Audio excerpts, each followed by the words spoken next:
Dok, oke, sedikit bahas soal whipping ya.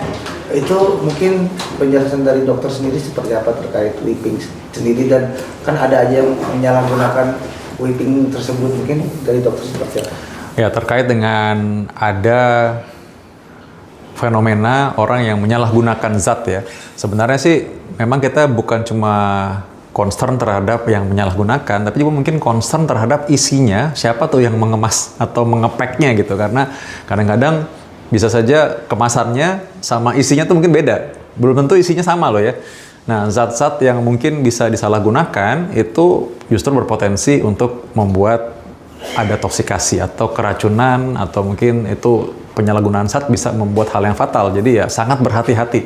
Ya udah tahu bahwa ini mungkin berbahaya, apalagi kita juga nggak tahu dosisnya berapa, cara penggunaannya bagaimana, dan peruntukannya untuk apa sebenarnya. Jadi ya saya berharap bahwa semua orang ya hati-hati saja dengan semua zat-zat yang memungkinkan untuk terjadi hal-hal yang tidak baik untuk tubuh kita.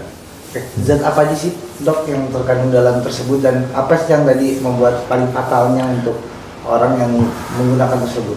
Ya, ada zat-zat yang di dalam kemasan yang mungkin kita nggak tahu isinya apa, ada juga yang isinya gas tertentu ya, dan ada juga gas yang memang membuat rangsangan terhadap sistem jantung dan pembuluh darah. Nah, ini bisa membuat pembuluh darah menjadi kuncup, ada yang membuat pembuluh darah menjadi melebar, ada yang membuat pembuluh darah itu menjadi lebih gampang tersumbat. Ya, itu memang penggunaan kronik sama penggunaan akut beda ya. Penggunaan kronik maksudnya penggunaan jangka panjang ya gitu, atau penggunaan yang baru saja terjadi lalu tiba-tiba terjadi hal yang berat gitu misalnya. Itu kan tergantung dosis juga, tergantung isinya juga apa. Nah, sekarang kalau zat-zat tersebut bisa mentoksikasi atau meracuni ya pembuluh darah ataupun jantung, ya itu tentu saja harusnya digunakan dengan seperlunya.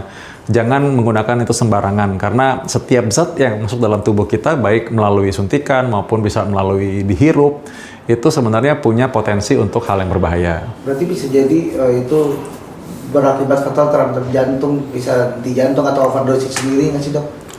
Ya, zat atau kemasan yang terkandung ya di dalam, nggak kita lupa, bukan zat sih sebenarnya. Sebuah zat yang terkandung dalam kemasan itu tentu saja harusnya ada aturan pakainya.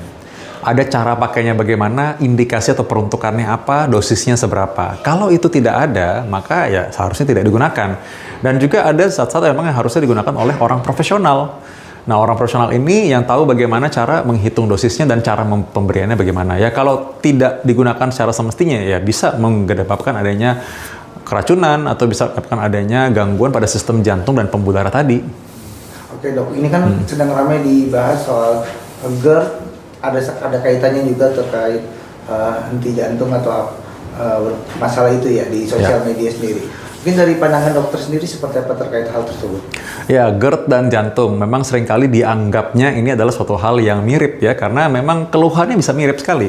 Selain karena organnya itu berdekatan antara lambung dengan jantung, nah sehingga memang keluhannya bisa mirip. Orang yang masalahnya GERD itu asam lambungnya bisa naik ke atas, itu sampai terasa panas dadanya, sedangkan orang yang punya sumbatan di pembuluh darah jantung, yang namanya serangan jantung, itu juga panas dadanya, sesek juga.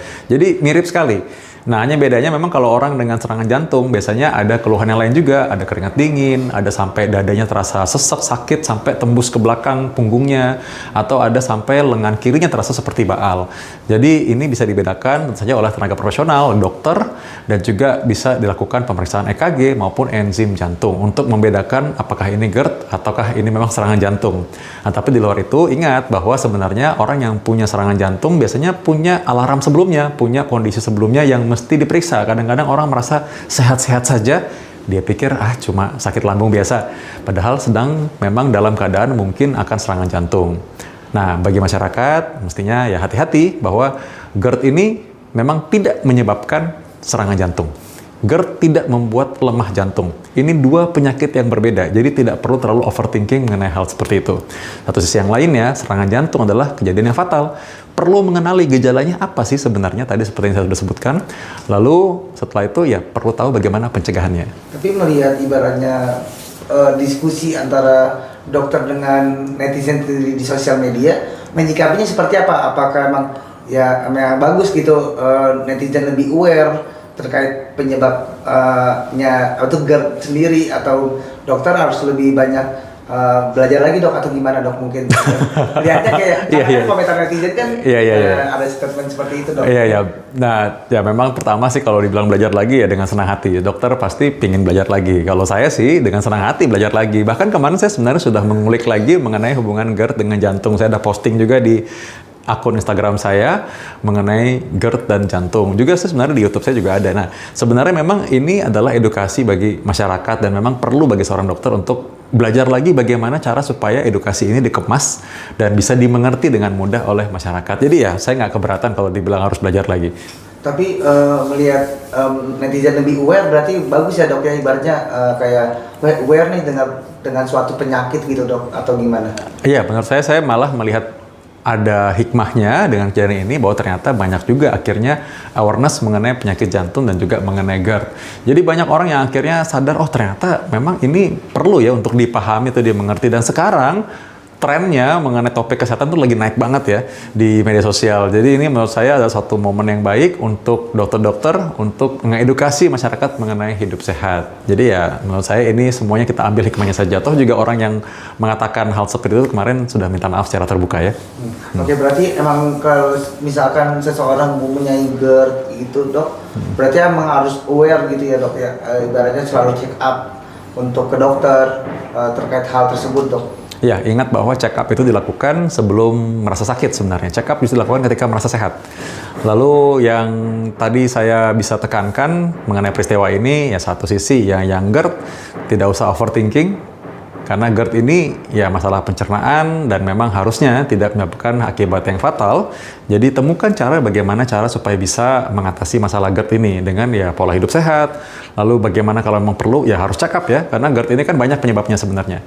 Nah, jadi pemeriksaan itu adalah hal yang penting dilakukan. Yang kedua, orang-orang yang memang punya serangan jantung, gejalanya mirip seperti itu, ya nantinya ya jangan menganggap enteng ya, paling ini GERD aja lalu tidak dibawa ke rumah sakit ketika memang sudah membutuhkan. Karena ya serangan jantung bisa berakibat fatal. Jadi dua hal penyakit yang berbeda, sama-sama harus dimengerti dengan baik. Oke, Oke, sama-sama.